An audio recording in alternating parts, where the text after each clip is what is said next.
Hi everyone and welcome back. This is DrDred once again. I am sorry I haven't made a video or actually put together a video in quite a while. It's not because I'm not still making them, it's just that it takes a long time to put these things together. I actually have probably enough video to put together about 30 new ones, so just be patient if you can. This one's going to be with commentary. Today I'm going to be talking about the 9A91. And it's a great little gun. I bought one.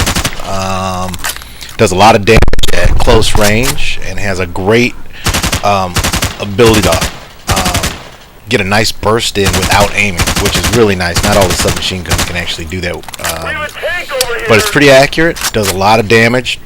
Long range, I think it's about 15 to 17. Close in though, 25. You know, has a little bit lower rate of fire. The recoil is relatively easy to control. Nice groupings.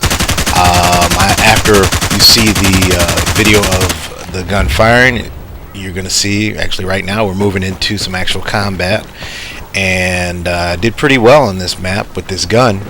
This is Basra, and we'll see as we go. So just enjoy.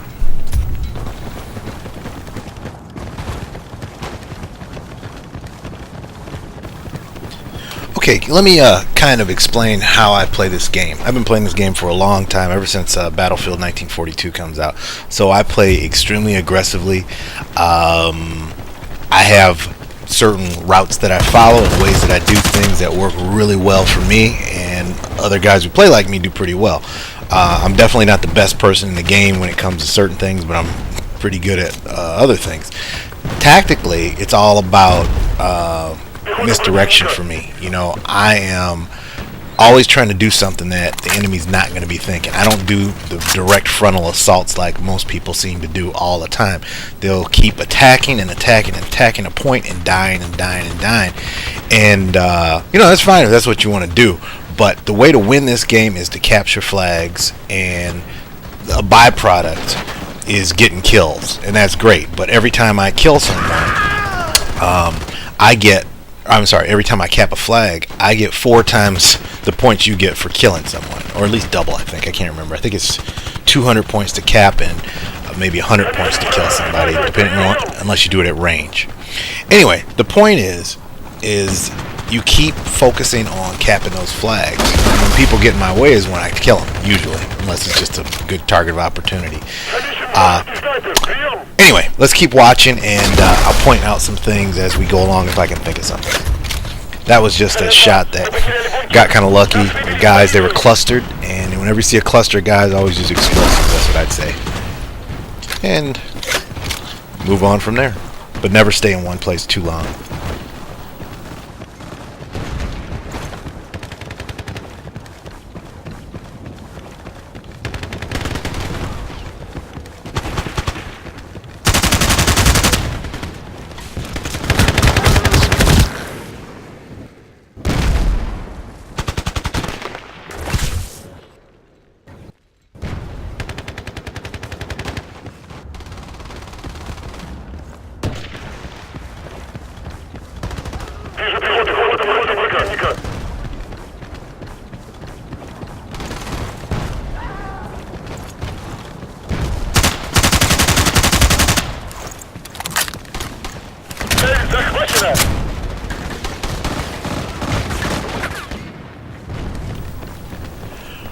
Okay, coming up is exactly what I'm talking about.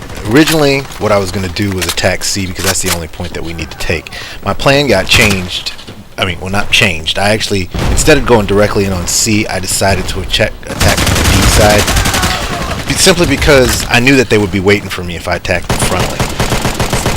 Right there, I just switched to my pistol because I was low on ammo on my other one, and I tossed a grenade because I saw a group of diamonds there. That, you know, like I said, use explosives when people are in groups. Anyway, my main goal here is not to kill these guys. They just happen to be in the way of me taking and capturing flag C right now. So that's what I did. Wipe them out, go in, take the flag. That's the main thing. So not only did I get the points for killing these guys, but I am going to get points here for capping the flag. And that's the most important thing.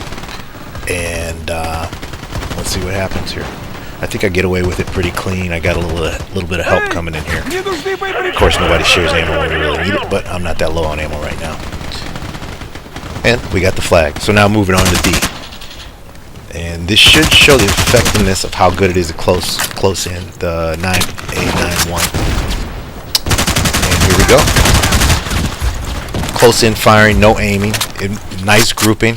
They were grouped together, and that really gets them good. I didn't have to aim, so it saved me a lot of time. And now let's just wipe out some more guys. I think I'm going to swing around the corner in a second, find another group. I'm not going to survive it, but I did my damage. And then that's where the nice handy little dead man's trigger comes into play here. Whenever you kill someone, get away from their body. It makes no sense to stick around. And once you got a dead body, never desecrate a body. And there we go. We got a vengeance kill right there. Okay.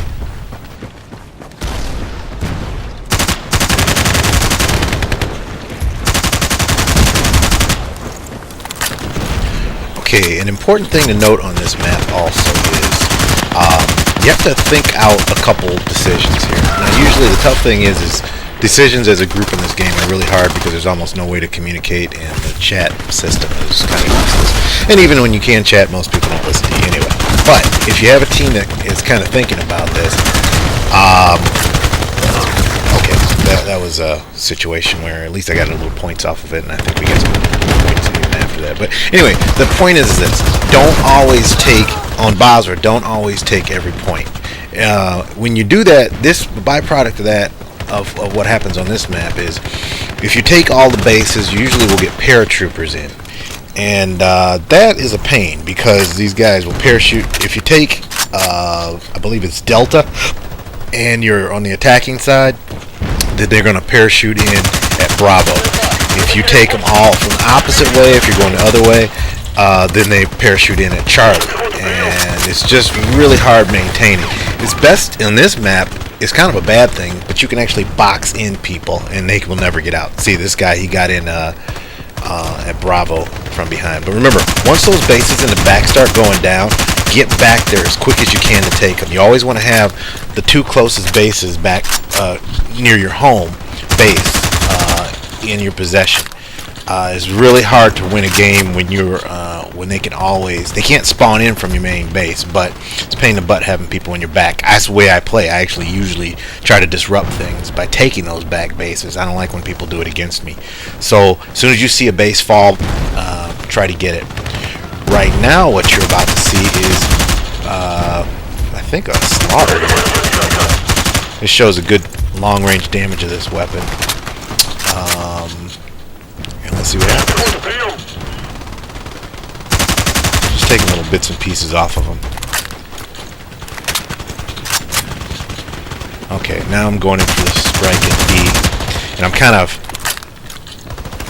the way this team is playing. I think the reason I'm doing this is I'm not too afraid of their paratroopers coming in. They don't seem all that confident. So I think we get it, and yes, we do. So now B is where I want to head to next because I know I got D. If we got a few people, we'll hold down D, and I just give a little message here, head back to B, and let's see if anybody ends up parachuting in there or parachuting in there. And let's see. Yep, there's one guy right there. I don't know if he parachuted or just spawned in. In these situations, always use your grenades or rockets. And a lot of people don't use rockets on maps without vehicles, but I tell you, the RPGs work really pretty well in certain circumstances. Grenades always work well. That's it for this section.